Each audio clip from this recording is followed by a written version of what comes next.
Congratulations! You are tuned into Dov Baron's Leadership and Loyalty Show, the #1 podcast for Fortune 500 executives and those who are dedicated to creating a quantum leap in leadership. Your host, Dov Baron, is the founder of FullMontyLeadership.com.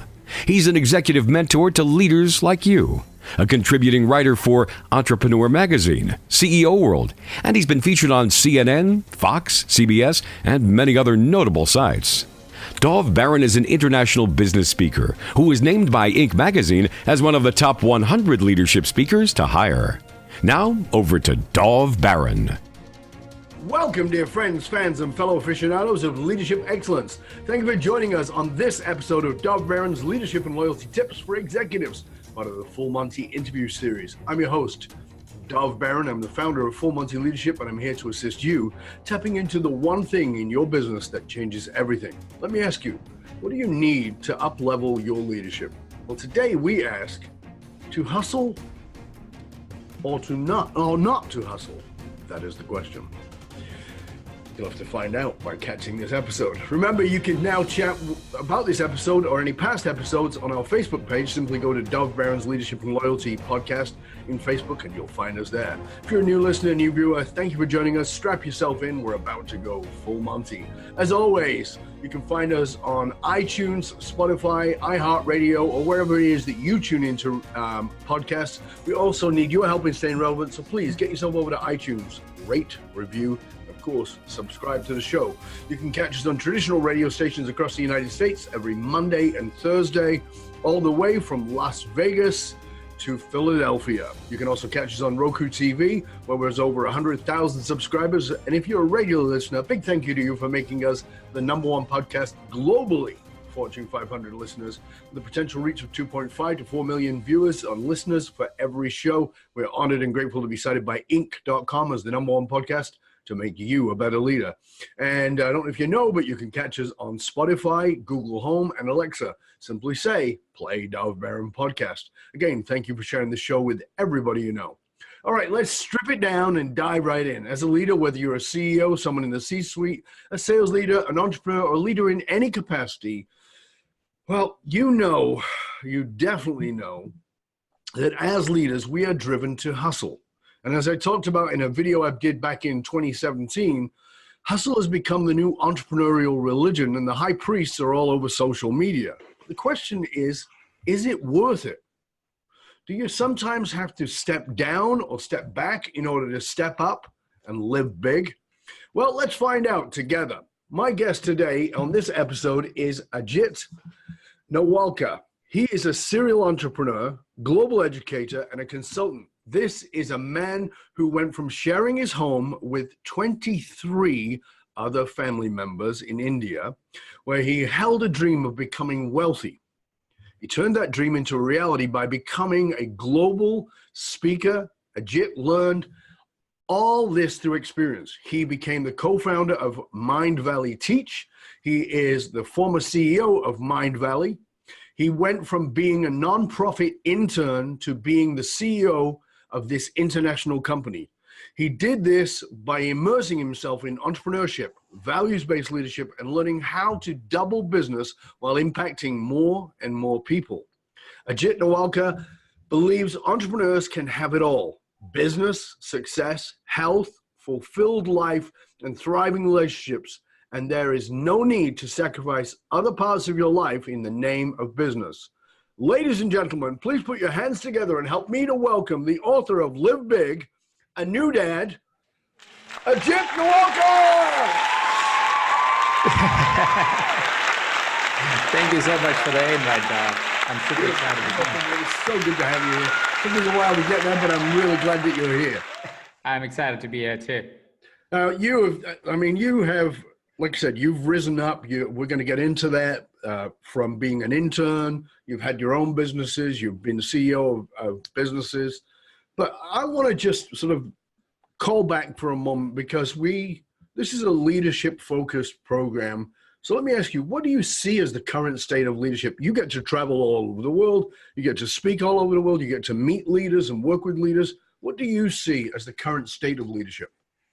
So currently, I feel there is a dichotomy kind of that's playing out in leadership, because the generation that's coming is the new generation of leaders is coming with a very different set of values that the current generation of senior leadership represent, especially at workplace. So what is happening is there is a internal conflict, an internal dialogue of what's really important in companies and organizations and cultures, and how people show up, the way they show up, the way they present themselves, or what's really valuable to every employee or most employees.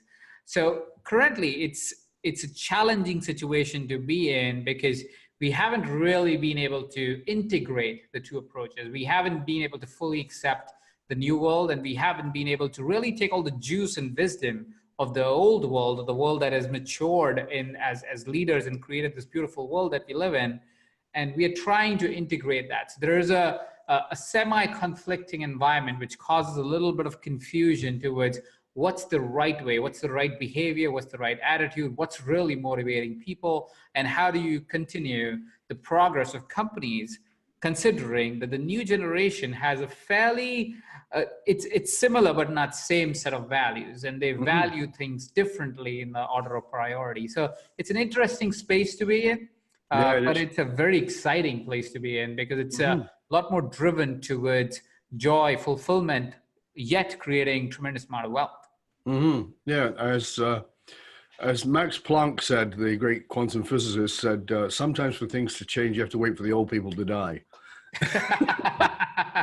and I think that you're right, that we're in this dichotomy place, and unfortunately, because of the human mind, we tend to polarize. So we go from this capitalistic at any cost and to the socialist ideals. But that's not really an answer, because it's a polarity, and that there is something in between that we have got to, and like you said, I feel very much that way. On one side, we got the command and control capitalists who, are driving to be the 1% of the 1%. And then at the other end, people screaming like, we need to take care of everybody. That would be nice, but it might not work so well in practicality. Fascinating time. You're absolutely right. Yeah, it's interesting to see how this will unfold as well, because I think there will be a nice little integration that's going to happen over time, and that should create a more interesting future of leadership, where it does account for the ideas of the capitalistic world, but also accounts for the greater good of the world. Absolutely. And, I was saying in the intro there that hustle has become the new entrepreneurial religion, right? It really has seemed like that, with the high priest being people like Gary Vaynerchuck, who, by the way, I like and have a lot of respect for, but that's different than the way people are approaching it. But one of the things that you talk a lot about, and you talk about it in your book, is about getting out of this hustle religion that we've been in, and why we should not hustle as entrepreneurs. Talk to us a little bit about that, because I think that's going to be quite shocking for most people. Who are like, yeah, let's go. Yeah. So I think the whole dialogue of hustle, and I love Gary Vaynerchuck. This is not to disregard him at all. No, makes sense. He's doing what is right for him. Right. Absolutely. Right for him is why he's doing it. And it appeals to him. It's right. It's honest to him is why he does what he does. And this is not to say you shouldn't hustle ever. But what is more important to understand is that hustle's not the answer to growth. If you want to grow your company, it's not because you work harder or you outperform everyone in the number of hours you put in the work is why you will grow. That's not how companies are built. Companies are not built by the number of hours put by the founder of the company. Right. If that's the religion of your company, I'm pretty much sure that your company is going to cap out within the scope of a few million, because there's only 24 hours you got, and there's only 20 hours of that. Even if you really want to sleep only 4 hours a day, that's as much as you can do. So good luck with your hustle. It's not taking you anywhere. Right. So let's firstly it's objective. It's literally like we can go by numbers and say, you cannot build a company by pure hustle. You can build a company by building people around you that actually want to build a company. So it's all about leadership, like your podcast and your show totally talks about. It's all about leadership. I almost believe growth of a company is directly proportionate to their capability of building leadership. If you can build more leadership, you can grow the company more, right? Yeah. But where does this dialogue of hustle comes for entrepreneur? Well, there are two folds. I think firstly, it's because it's better marketing. What does bring more drama? Is it more drama if I said, You can build your company and have all the time in the world. That is not exciting. It's like, oh, you can have it all. What's the fun and the joy? Where's the drama? Where's the marketing element of this? If I can tell you, no, you can have it all. You can have a family life and you can work really hard. I work really smart and build your company, and you can have your friendships, and you can also take a holiday. And guess what? You'll also have abundance. Well, that's not a very good reality TV show.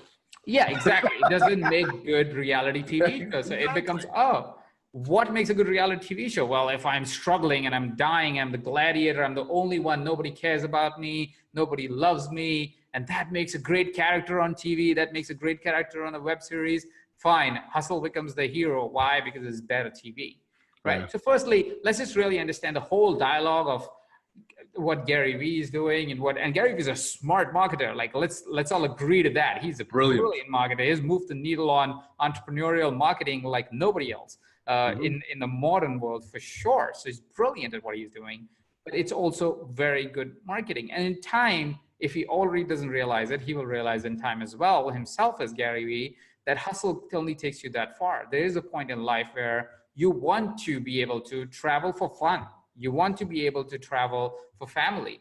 Yes, our creativity is the juice. This is our presentation to the world. This is our excitement to the world. There is nothing wrong with that. Let's do that. Let's do more of that. But we don't have to kill ourselves on the treadmill for it.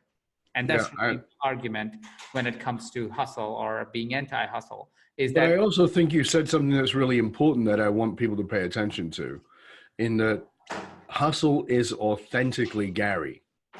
And I think we spend so much time looking at that guy and going, oh, I need to be more like that guy or that gal, you know, whoever that guy or that gal is, you know, and I think it's very appealing, particularly to young entrepreneurs, because, you know, the Ty Lopez with all the different cars and the girls with their boobs sticking out and all the rest of it, it's appealing. It's, as you said, it's high drama.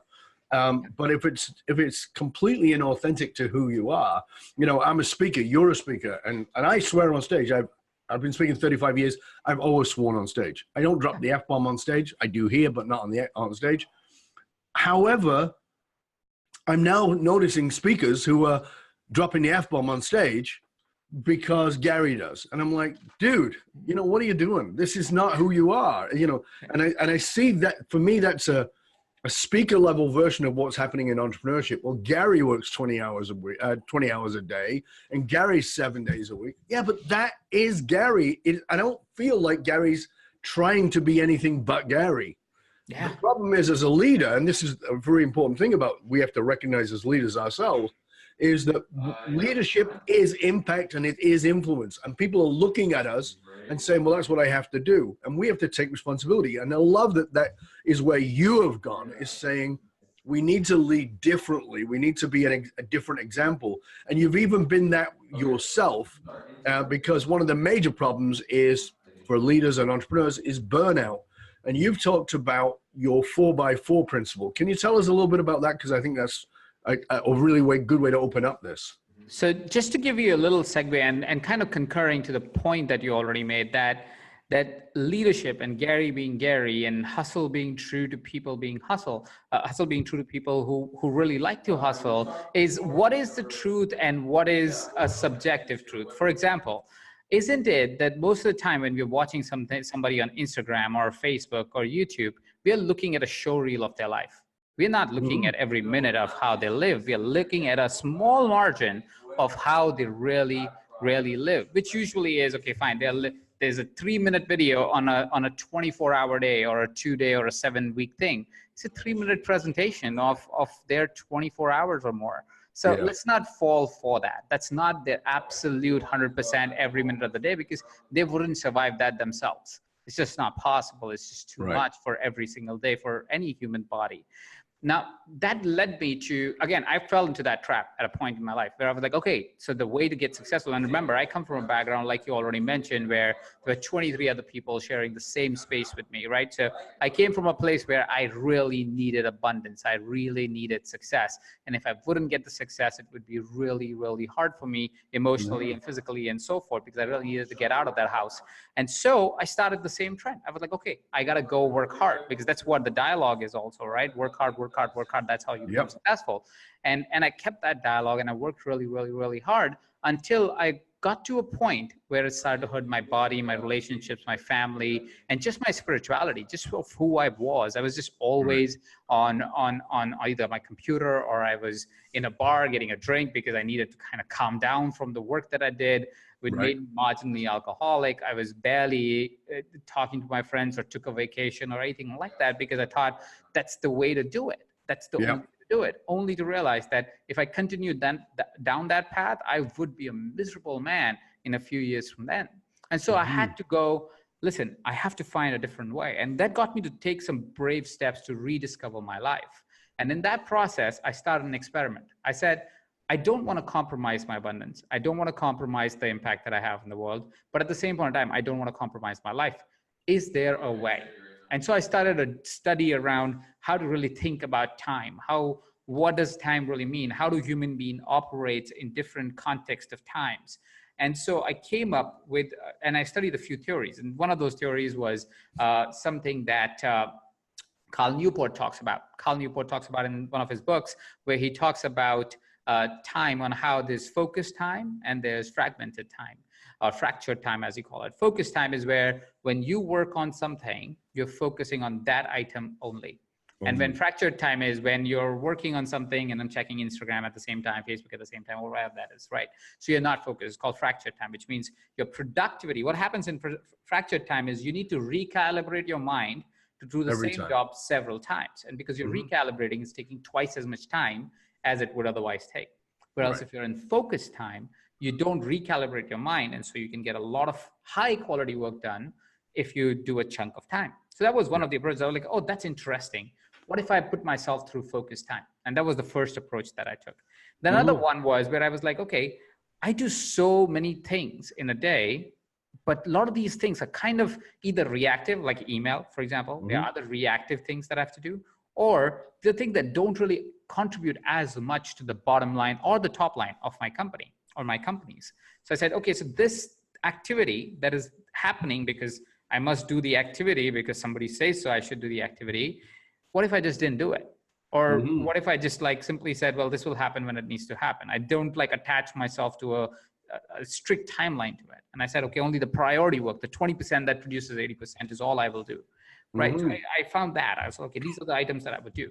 And then I said, there's a principle called the Parkinson's law, which is basically work will always fill up the time that you're assigned to it. That's kind of the summary of the law, is that if you assign 10 hours to a job, it will take 10 hours. If you give 2 hours to the job, it will take 2 hours. So I took these three approaches and I said, what if I condense this approach and try it as an experiment to see that I want to create a life where I have a lot of time with my wife and now with my kid. I have a lot of time to be able to travel for no reason whatsoever, just because I want to travel. I want to be able to call in my friends and my family and so forth. Like I want to be able to do the other things in life, not because I don't love my work. I absolutely love my work and I want to do it. But at the same point of time, I want to do these other things. And I also want to enjoy them and not have to feel the pressure of time on it. Right. So I came up with a timeline that I gave to myself, and it started as saying I'll work 8 hours a day for 4 days a week, right? Or 5 days a week, something like that. And I would not look at my computer after, my phone after. I'll be present in the situation. And I slowly found that I didn't even need that much time if I stuck to doing 20% of the tasks that got 80% of the results. And as I was experimenting and playing with the timelines and started to see and deprioritize things or prioritize things that were more important, I started to find all I needed was 4 hours a day. 4 hours a day for 4 days a week. And that's my 4x4 approach. What I've found, and this is what we tested with some of the companies that we consult as well, is that most CEOs and founders don't actually need to work as hard as they do. They may do creative thinking. They may do reading. They may do writing because that's a creative approach and it's an approach that actually helps them be a better person in life or as a leader, but they don't need to actually do work, which is what people think that they need to do all the time, especially if you're in any type of leadership position. You don't even have to be the CEO. You could be a manager of a team. Sure. You don't need to do except a certain number of hours. Now, these hours will change based on person and according to the company rules of the company that you're working for. Sure. But if you're an entrepreneur like I am, and I get to decide how many hours I do what, I said, I'm going to work 4 hours a day, 4 days a week. That's all I got to do. Rest, I don't care. Right. And I found that I could find that maximum effectiveness and growth for my company, faster growth for my company for that matter, because now when you have free time, and this is true for anyone, and you can recall whoever's listening to this recording right now, recall the time you had your best idea or the idea that propelled your company. Most likely 80% of those ideas came when you were not working. Right. Those ideas came while you were taking a shower or using the bathroom or whatever it was. Or you were taking a walk on the beach, you went for a run, you were working out, you were reading a book, you were talking to someone, and it came through as an idea. It always came through because of free time, downtime, or the time where you were not actually thinking work, but it showed up for you. That's what creative juice does for companies, for organizations, and for managers. Is you get that creative juice, you're going to propel your company so much more. So let's go to the practicality of that, because people will naturally react against that with everything that we're all conditioned with. The practicality of it is how would you suggest that people find out what their 80-20 is? So how do they best discover this is the 20% of the work that I need to do to create 80% of the best results? Well, usually it's pretty straightforward once you put down all the activities that you do on a piece of paper. Most of the time, what happens is a lot of people just react to the world, right? We go and we show up and we go, okay, what do I got to do today? It's not a proactive approach to life. It's a very reactive approach to life. Right. The world, your activity is defined by what shows up that day instead of how you show up that day. So first task that I always invite people to do, and I invite everybody to do here, is to take a piece of paper. You can go old school on this. You can write it on your computer however you want. I prefer old school. Write down everything that you do, right? So you write it down and you see all of those tasks. How many of those tasks actually contribute to your end goal? Your end goal could be a revenue. Your end goal could be team. Your end goal could be whatever that is your end goal, right? And you can go, okay, my end goal is this. Which of these tasks directly contribute or most contribute to my end goal? When you assign that for your task list, you will find that there will be only 20-30% of those tasks that actually contribute hugely to your end goal. Other things are ancillary tasks. These ancillary tasks, most of the time, can either be automated or delegated, which means you can either buy a software that does it for you, or you can assign it to somebody within your team to be able to do those tasks because they are so mundane that they don't actually need creative brain. They only need a mundane doing type of work, right? So it's something like, go click here, do this. You can have somebody else do it. You don't have to do it. This is not your maximum leverage. And it may sound counterintuitive to somebody who's like, hey, I'm not a highly paid professional. I can't delegate. I don't have somebody to delegate. But here's the catch. Even if you don't have somebody to delegate, you do not realize how much free time will add to your returns in total money that you make, that you actually today may feel like it's an investment to get somebody to do that task, but eventually you'll realize that pays 10 times over for you to get somebody to do that task. Absolutely. Yeah, that's really interesting. So I want to go back in time a little bit because there's something in your bio that I think is very interesting and important in a lot of the work that I do privately with my clients. One of the things I'm always confronting is the ego of the individual. And if we are driven and we're A-types and we're entrepreneurial and we're leaders, we're going to have an ego. I mean, everybody has an ego, but it's going to be fairly dominant. And you did something that sort of put your ego in check. And that was that you went from being a co-founder of companies and you took an unpaid internship with Mind Valley under Vision. Talk to us about stepping down and talk to us about the ego, potential ego thump that might be. So it happened at a stage where I kind of saw an opportunity that I knew was going to happen.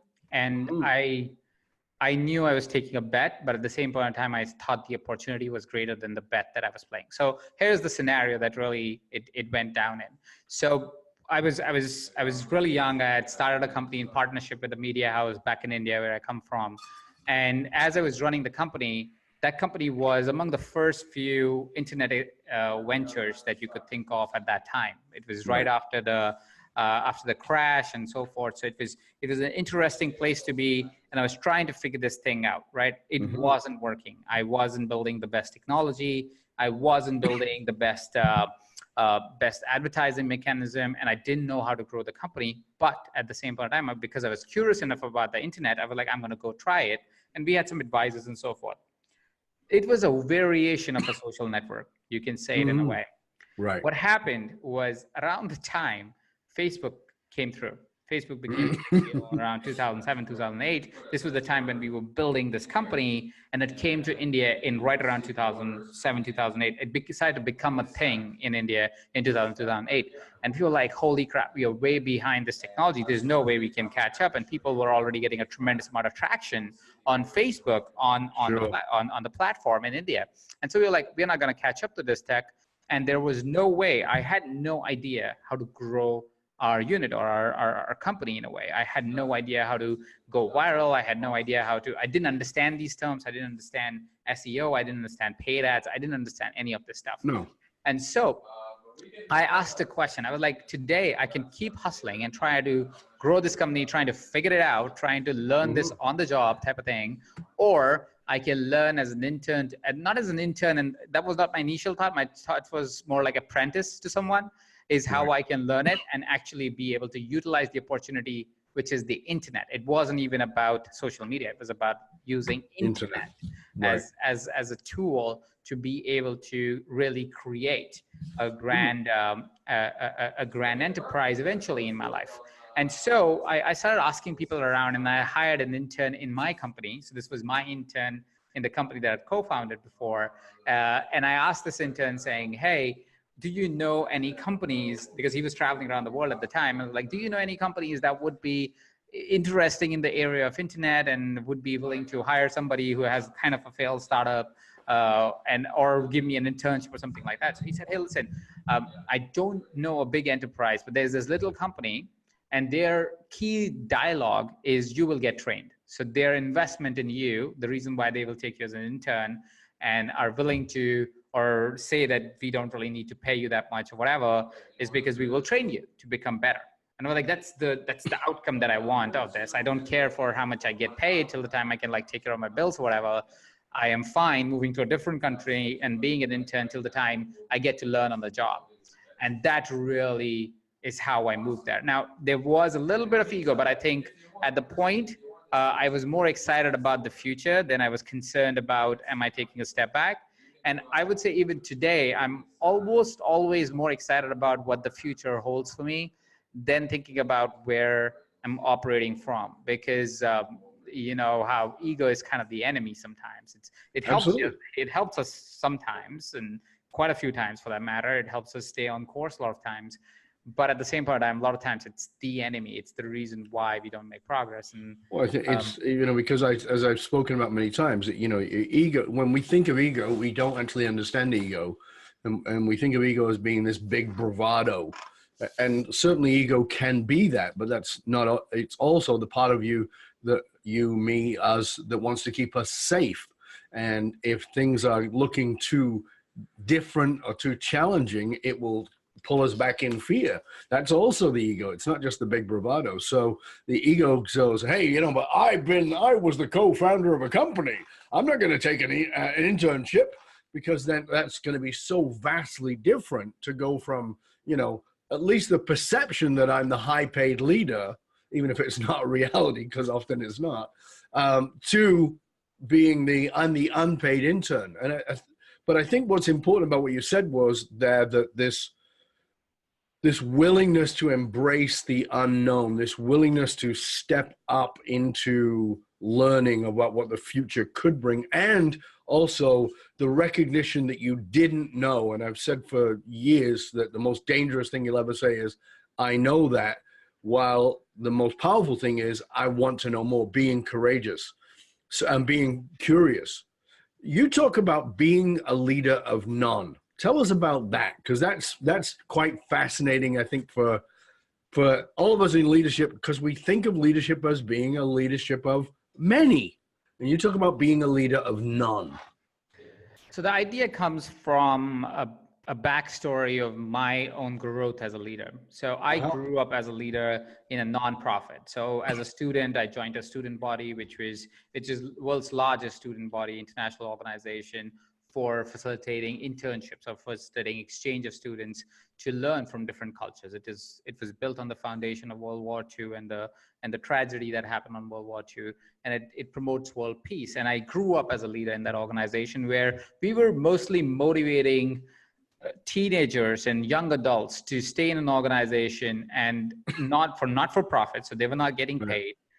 It was basically motivation to do something good, and that's how we had to motivate them, and we also had to motivate them enough that they would, instead of going and messing around in college, they would come and do like real work, or they would take their pocket money and actually invest in the organization. So we were doing some crazy things in context of, if you think about how do you deal with a young adult or a teenager, and many times, and motivate them to do something that was completely counter to a culture of a teenager or a young adult. And because of that, we had to learn leadership very differently. We had to learn leadership from a place of saying, leadership is not about putting yourself on the pedestal. Leadership is about having us as a team win. Because there's no way I could have motivated a bunch of teenagers to show up to an event or pay for the event themselves and pay for their food themselves, while I basically provided them with just a bunch of lectures, right? Or non-tangibles, which they had to sit through. So I have to motivate you to do something that is completely counter to your every fragment of your soul, and all of your friends are doing fun things with the same money that you're doing serious things. And how do you motivate somebody like that? That's the toughest type of motivation that you can do. There is no real reason they should participate with you except if they are winning. If they are winning, they will stay. What is it that gets them to feel that they're winning? How is it that your team feels that they are on the winning team? How is it they see they are making progress? How is it that they see they're part of one community, that there's a tribe element here, that there is a greater tribe, there's a greater purpose to their life? And that's where the idea of a leader of none comes from.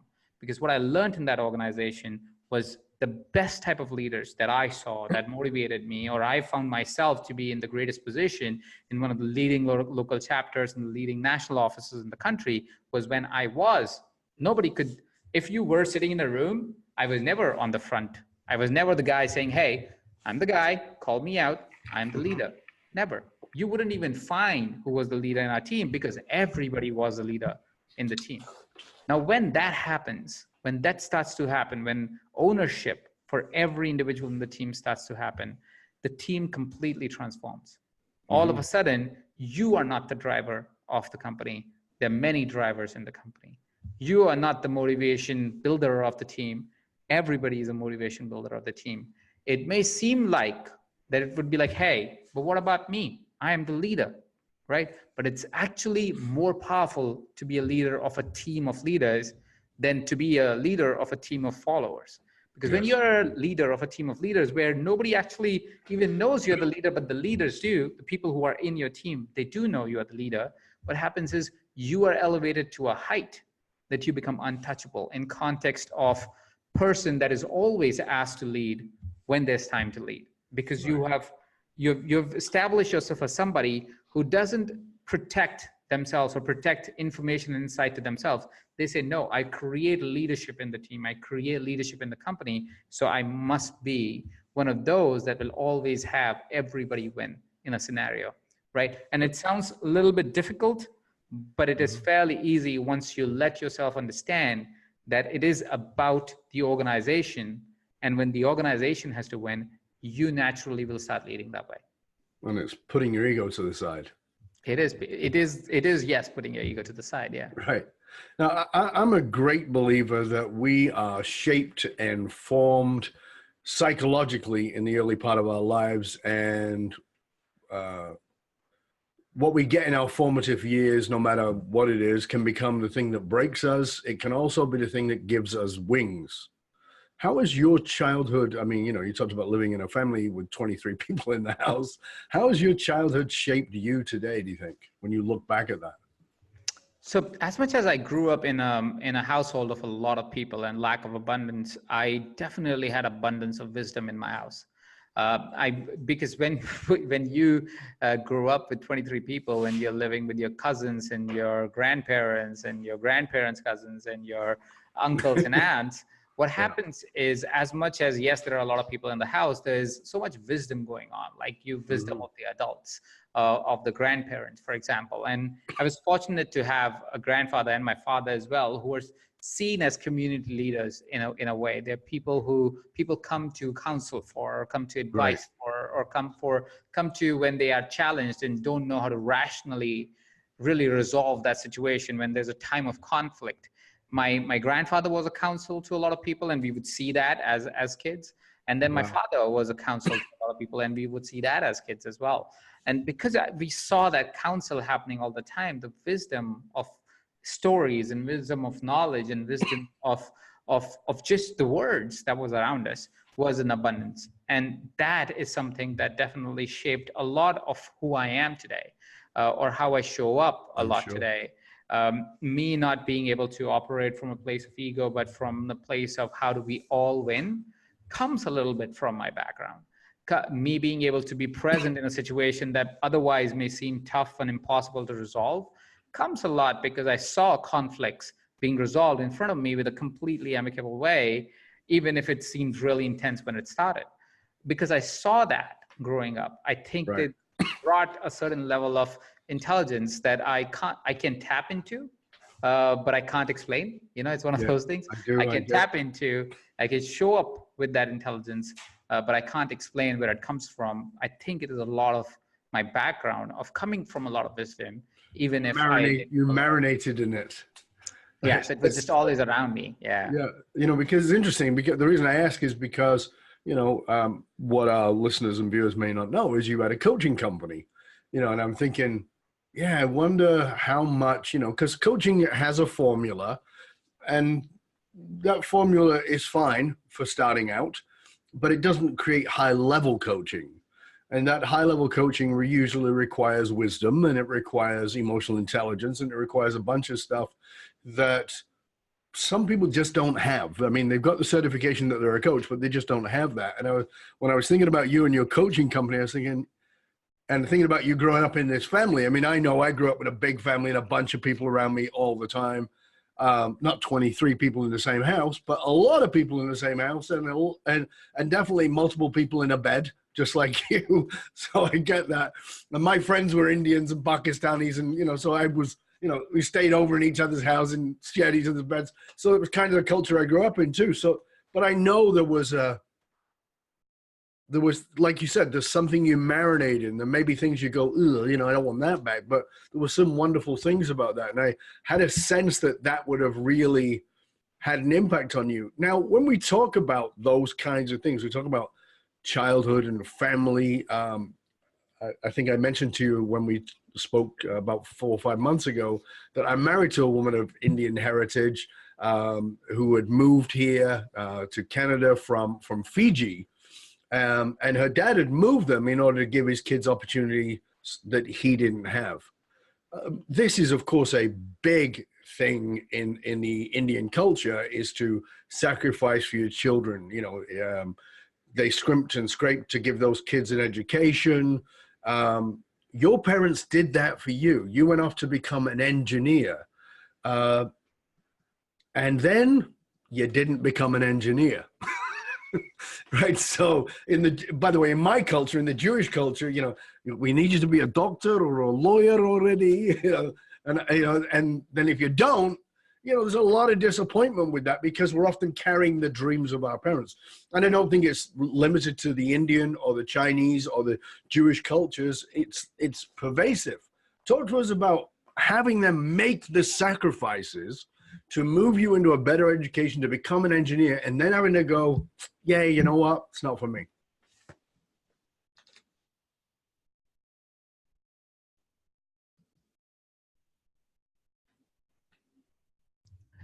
So what happened was, it was a tough decision. Like you already mentioned, being in India, being in a situation where you have to be a doctor or an engineer or an accountant in India. That's like the big three that you gotta be. And if you're none of them, you're kind of useless. You're like, okay, fine, we have to do something for this kid instead of this kid doing something for us.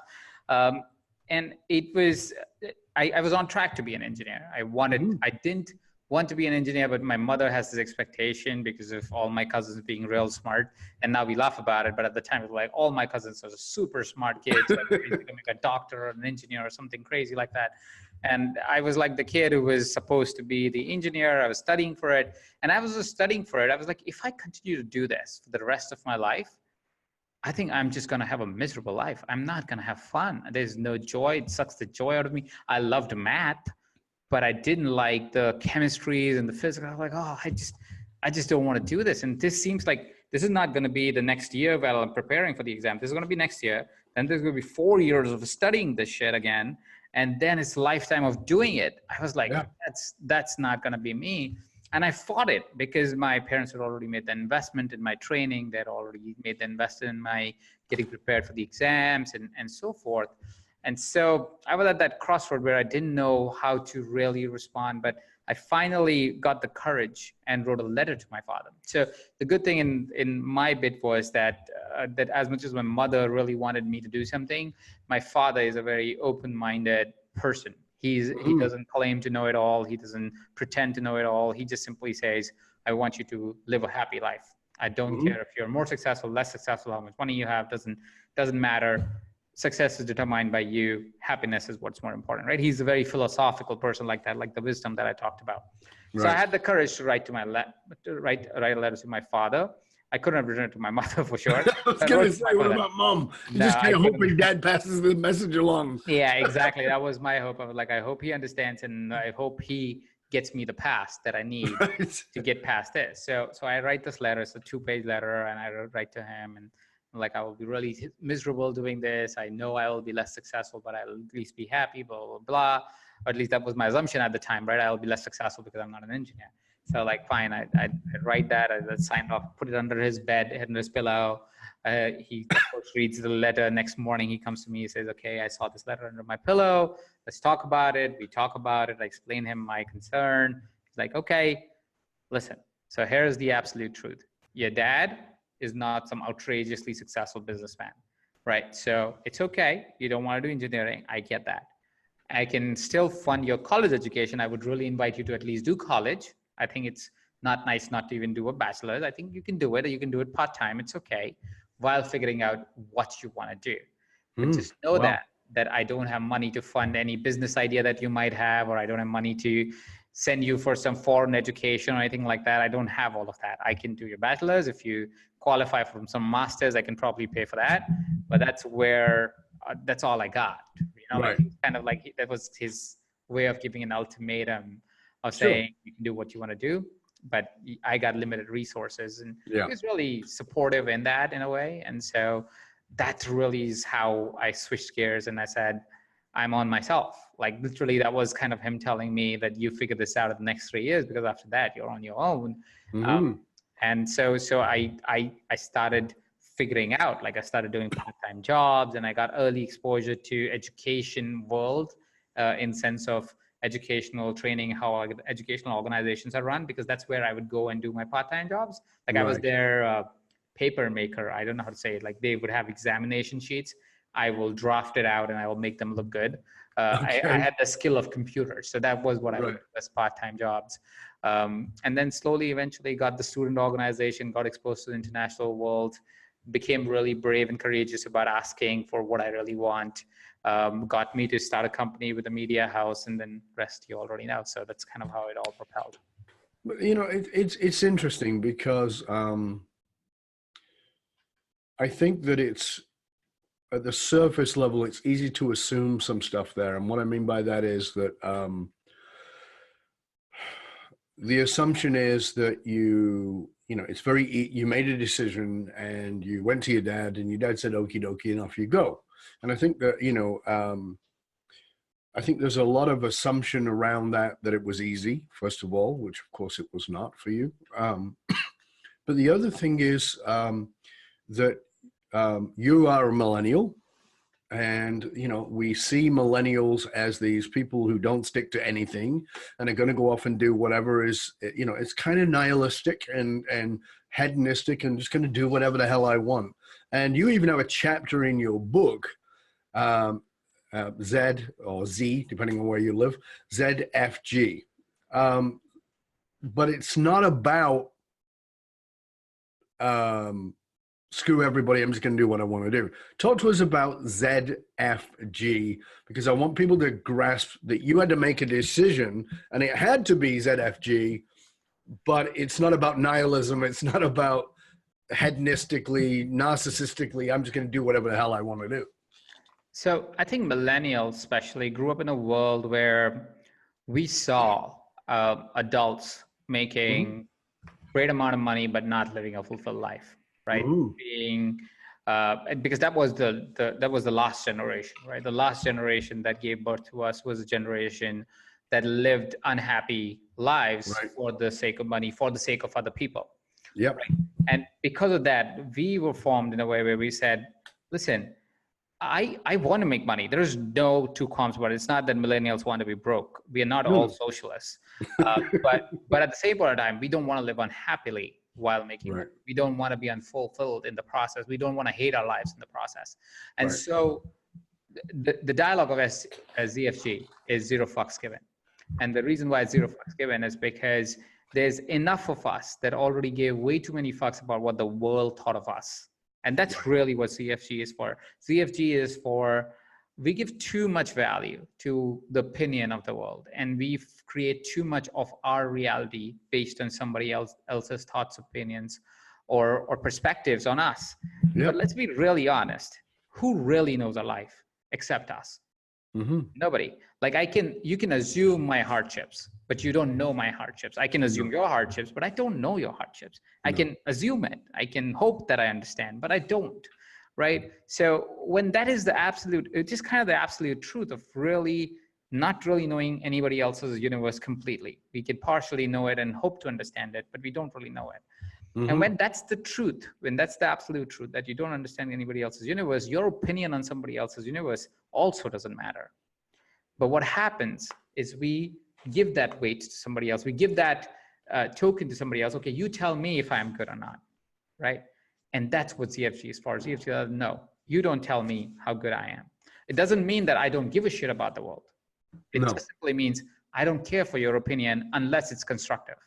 Unless you're here to cheer me on and tell me how I can be better, I don't care for you telling me that I'm not good enough.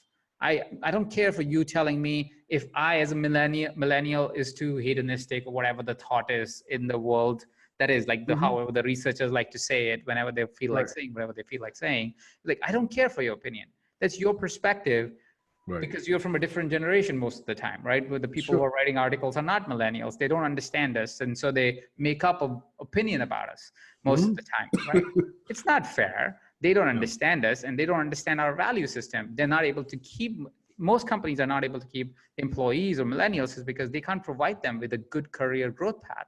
They can't provide them with a growth path that aligns with the values that the world currently presents, where we say, hey, it is global warming. It's LA. It's April. It's cold. It makes no sense, right? Let's grow up. Let's understand this, right? So that's kind of where we are operating from. And that's where the dialogue of ZFG is. It's not about saying, I don't care for the world, or I don't care for you, or I don't care for me, or I don't care for the company that I work for. No, I care for all of it. But I don't care for your opinion of me, especially when it's just one-sided, telling me how wrong I am or how bad I am. If you want to present an opinion, present it with constructive feedback. I'm willing to take that, but I'm not going to give a fuck about what you think about me, because that doesn't serve me. That doesn't serve anybody, and you don't know me. But that's not who you were. I mean, that's something you grow into. Yeah. I think, so was there a time when you were very much not that guy, when you were a person who very much cared about what everybody thought? Oh, hell yeah. Because I grew up with a mother like that. So my mother only thinks about what people think. And this is the biggest point of contention between me and my mother, because constantly she must consider what the world thinks about certain things, whatever those things are. And I grew up like that. So I thought that's the way to operate in the world, right? That's just, okay, what would people think? What would people think if I do this, if I wear this? Will I be good if I am on stage? Is an Indian guy with a little bit of an accent, which people, is that okay? What would people think? Right? And operated from that reality for much part of my life, which is why I ended up in things that I shouldn't have been a part of, but I was just too scared to piss off the world in a way. Or say, hey, listen, this is your opinion. It has no truth to me. It is your truth and you can keep it. It doesn't matter to me. I didn't have the courage to say that. And so I operated like that for a big chunk of my life, only to realize and come to the crossroads of saying, I can do everything that a person could think about. They would still have an opinion about me and still not be positive, right? There's a line in a Hindi song, and I'll say it in Hindi to give you the gravitas of it. The line is something to the tune of "Kuch to log kahenge, logo ka kaam hai kehna, छोड़ो बेकार की बातों को, कहीं प्रीत ना जाए रहना," which basically means people will say something. That is their job. Let's not think about what people say, because the beautiful night that we are in, they'll pass away, right? And that's the old song. That's not even new songs. So this has been a tragedy of our universe for a minute, for quite a while. But that's really the truth. It's that's how we grew up. And then eventually, when it came to the crossroads of really deciding for myself, the one big decision that I made for myself was to say, I don't want to think about what the world has to think about me, because they'll think about me something anyways. And they will always have a reason why to say why I'm not good enough, or I'm not doing good enough, or I'm not smart enough, or I am not successful enough, or whatever heck they feel like saying. They will come up with that story, and I don't need that story. Yeah, I fully agree. I mean, I speak a lot to millennials. I love millennials. I'm a big millennial fan. And people say, why do you like about them? And I said, oh, it's easy. I am one. I just was born in the wrong time. Right? I mean, I'm values driven. I'm purpose driven. I care about the world. I care about the planet, but I really don't give a fuck what you think about me. Yeah. You're going to have your opinion. And as my mate Larry Wingate said, if people aren't hating you, you're not having an impact. Yeah. Right? You've got, it's not about having them hate you, but it's the understanding that if you're doing something that's making a difference, people are likely going to be pissed off, and that's okay. And you've got to be willing to take it on the chin for something. One of the things we talk about in my philosophy is, what hill are you willing to die on? If you don't know what hill you're willing to die on, then you will blend into the background of life, and you will fade from existence, and nobody will have even freaking noticed. Your funeral will be 4 people, and they'll be like, yeah, it was okay. I don't want to be okay, but I want to have impact. And is it ever big enough? No, because I'm driven. I'm an A-type personality. It'll never be big enough. But I understand that I can't be dominated by that pressure. And we live in a socially pressured world. I mean, you talked about it in a family sense, and of course it's there in families, but it's also there, as you talked about, whether it's Instagram or Facebook, and we're all getting these snippets of these perfect lives, and we don't know. I put a post up on Facebook a couple of weeks ago where I said, I know relationship experts who are going through messy divorces. I know millionaires who can't pay their rent. These snippets are not the truth. They're a snippet, and people don't usually have the balls to show up with their hair a mess, and and with a cold or with a cough, or or feeling like crap or whatever it is, and they don't show you the pictures of them picking up their dog shit. But this is the reality of what we all have to deal with, and it becomes very challenging when we forget that as leaders, that we are the example, and we need to show that the humanity of our example. Absolutely. I just think it's vitally important. We are coming too close to the end of the show, and I don't want to miss. I mean, like, you and I could talk for a lot longer. I'm certain of that. So let me ask you, what outside of your work, which obviously is very fulfilling for you, what is it that gives you energy? So right now, my son, it's tremendous amount. Like, we spend hours every morning, and I try to do evenings as well, but evenings sometimes is tricky because his sleep time is like 8 p.m. So I'm like, hey, come on, I just had dinner. Wake up, it's kind of fun. Yeah, like, it's time to play. Like 7 p.m. or 8 p.m., depending on the day. So that's definitely giving me a lot of energy. It's definitely giving me a lot of energy. So I had never focused on health a lot. And starting last year, I started to really focus on it. As I grew up, I was like overweight and everything. But last year and this year, I've started to focus on it. So very excited about something called Spartan Race. I don't know if you know about it. But it's basically an obstacle race. Yeah. So I'm running one in like 4 weeks from now. And then I want to finish the whole they have 3 different types of races. I want to finish that circuit by first quarter next year. So I'm very excited about that. I'm writing my third book. Yeah. Oh, but I love it. I love it. It gives so much energy. It's so energetic to like prepare for a crazy race like that, especially for somebody like me who has never done anything like that in his entire lifetime. So I'm like super pumped about it. Super pumped about the third book I'm writing with my wife around coaching. Like it's a niche book. It's not a mainstream book. It's a very specific related book, and very excited about the travels that are coming up. We're going to Europe. We just came back from Bali and going to Europe in about 4 weeks in like end June. I don't know when this episode comes out, but going to Europe for about 4 weeks again. So super excited about that trip. So a lot of things, very exciting stuff. Super fun. Beautiful. Stuff. Like, yeah. So let me ask you, Ajit, what makes you cry? Right now, I am really annoyed by 2 very specific things. One is just and I don't want to, I know it has been always there, but I think it's pissing me off even more right now, is how we treat different races as human beings. Like just the way we show up for each other. And I feel like in 2019, I really hoped the world would not look like the way it looks like sometimes.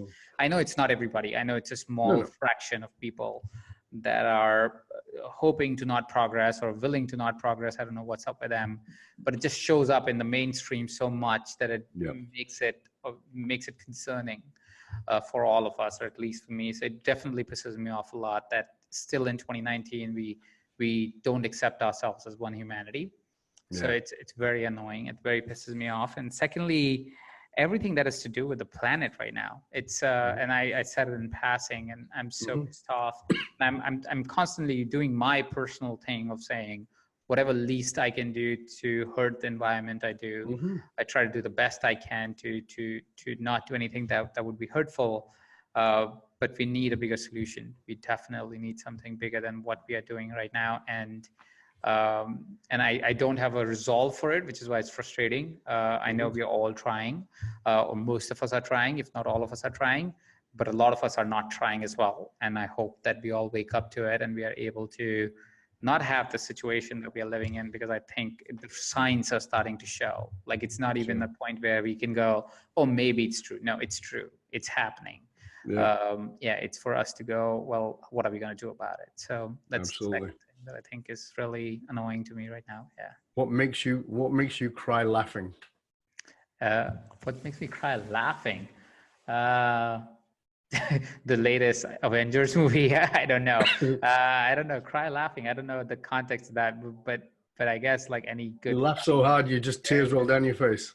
Oh, okay. Any Office series?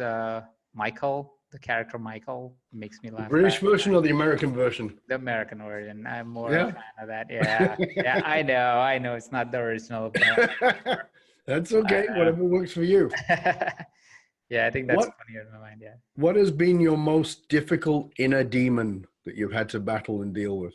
I have an addictive personality.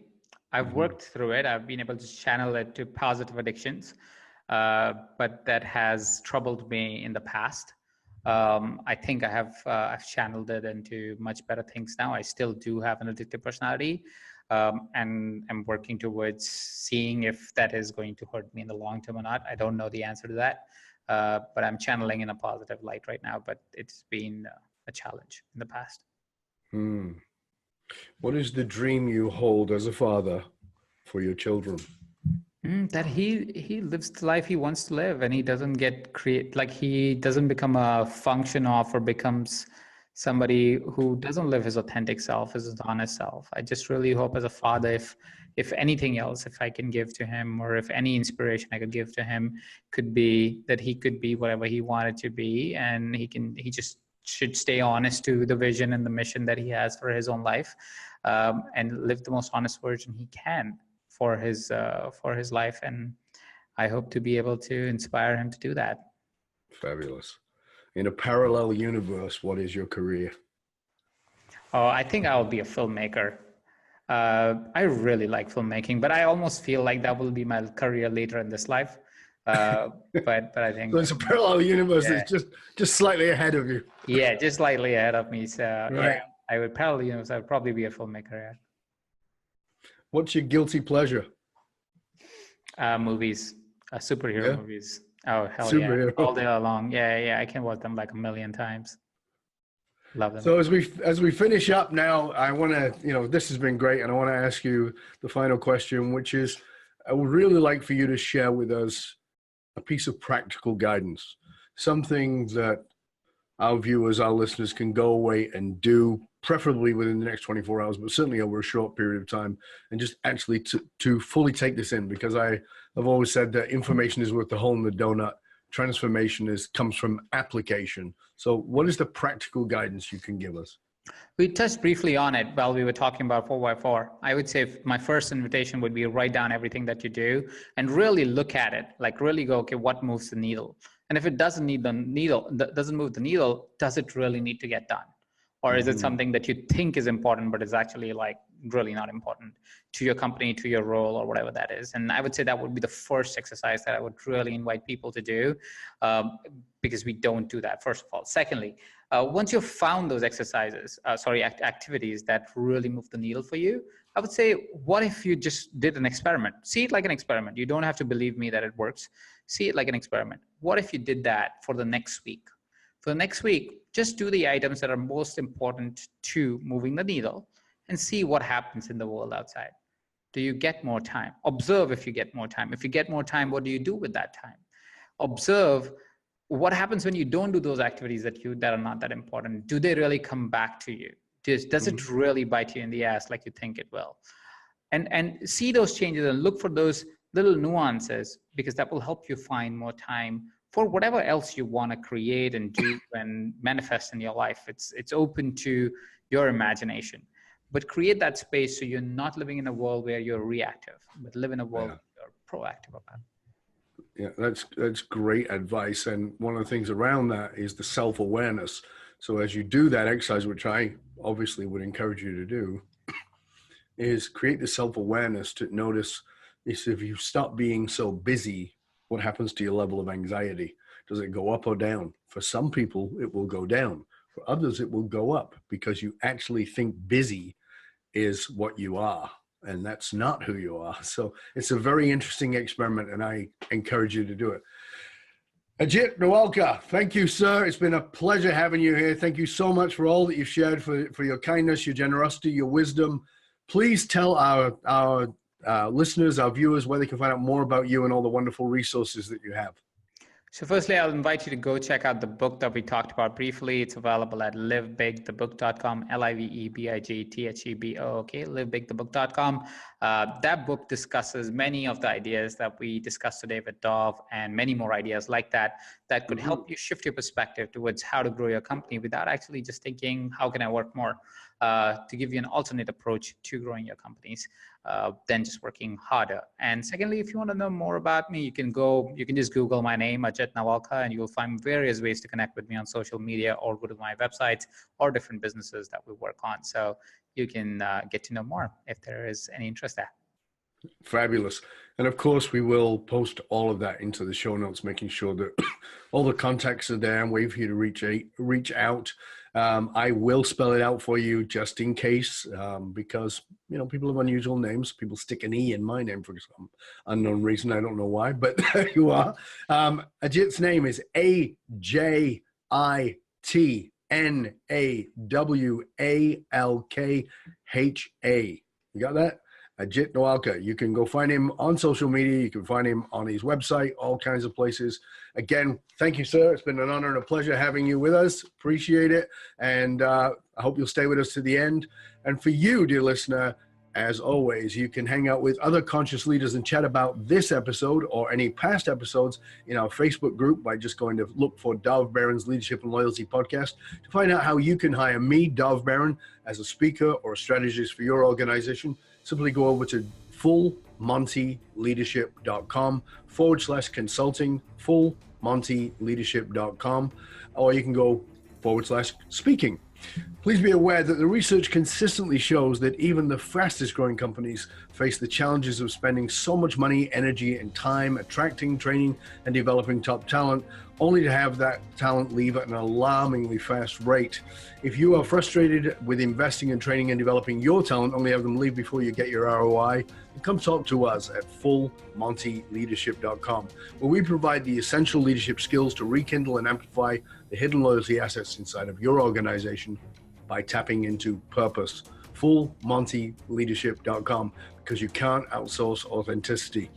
Also, stop by the Matrix, matrix.fullmontyleadership.com. You don't need a triple W, just matrix like the movie, .fullmontyleadership.com, and you can get your authentic leadership matrix self-assessment tool.